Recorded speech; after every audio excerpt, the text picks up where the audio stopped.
Mainland China is seeing a surge of COVID-19 cases since rolling back its tough measures earlier this month. Hong Kong is also scrapping almost all of its restrictions to restore the city's status as a travel and financial hub.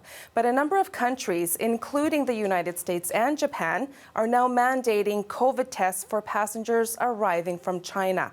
Richard Kimber has the local reaction from Hong Kong.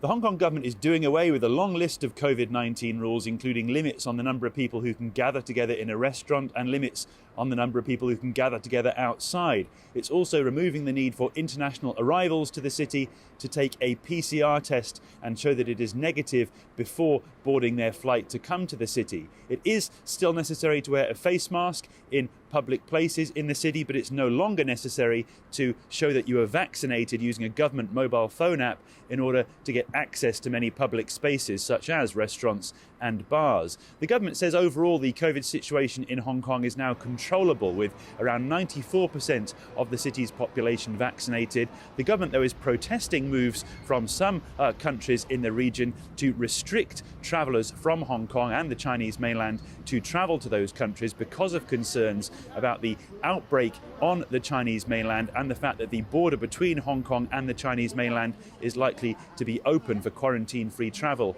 in a few weeks' time. Japan has restricted the number of airports into which Hong Kong travellers can fly to 4. The Hong Kong government is protesting that move. The US, Italy, Malaysia and India are all requiring negative COVID-19 tests from Chinese travellers, including Hong Kong and Macau.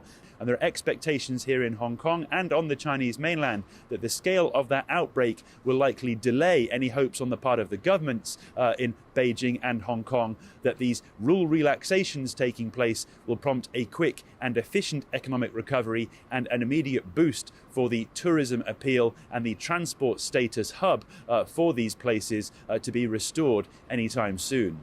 Richard Kimber for CBC News in Hong Kong.